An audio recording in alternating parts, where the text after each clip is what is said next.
Hey everyone, welcome back to Entrepreneurial Edge. Let's be real, the world feels pretty unstable right now.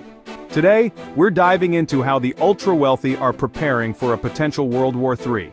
We're talking about the 1% of the 1%, the people who see risk before it hits the headlines. So hit that like button and subscribe if you haven't already, and let's get into it.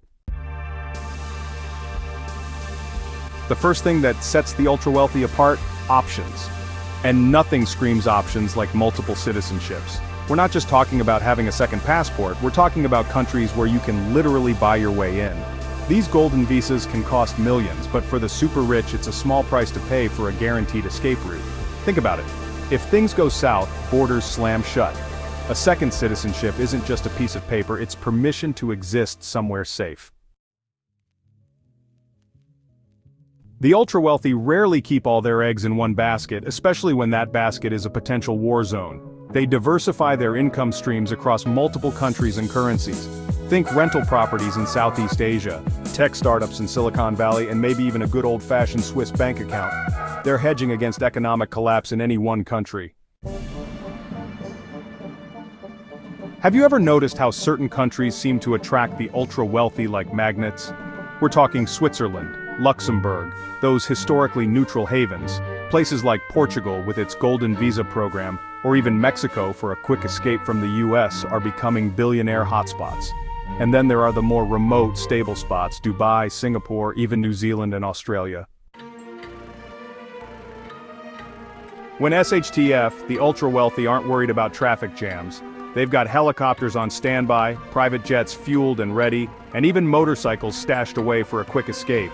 They're not waiting for mass evacuations or government assistance. They've got their own personalized escape routes mapped out. Those massive superyachts you see on Instagram aren't just for show. They're essentially mobile, self-sustaining islands. When things get really bad on land, the ultra-wealthy can simply sail away. It's the ultimate form of self-sufficiency, a floating fortress in a sea of uncertainty. For some billionaires, it's not enough to just escape. They want to own their own slice of paradise completely off the grid. We're talking private islands, remote ranches in New Zealand, sprawling compounds in the middle of nowhere. They're building their own mini civilizations, places where they can ride out any storm. The ultra-wealthy understand that in a crisis, your health is your wealth. They invest heavily in staying in top physical and mental condition. We're talking personal trainers, private chefs, even experimental medical treatments to extend their lifespans. Because when the pressure is on, a calm mind can be the ultimate weapon. In a crisis, your network is your lifeline. The ultra-wealthy cultivate relationships with the most powerful people in the world. Information is power, and access to the right circles can mean the difference between surviving and thriving. The ultra-wealthy have access to information the rest of us don't. They're plugged into private intelligence networks, have analysts interpreting global trends, and often hear whispers of what's coming long before it hits the mainstream media. This early warning system allows them to prepare for the worst, while everyone else is still wondering what's going on.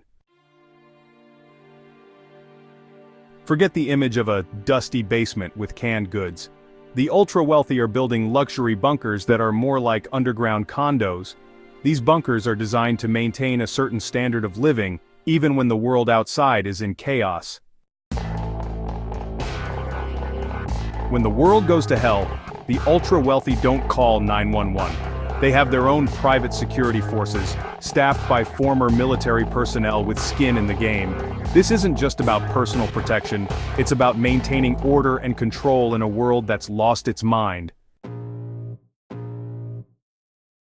The ultra-wealthy understand that during a crisis, traditional currencies can become worthless. That's why they diversify their holdings into portable assets like gold, art, and even Bitcoin.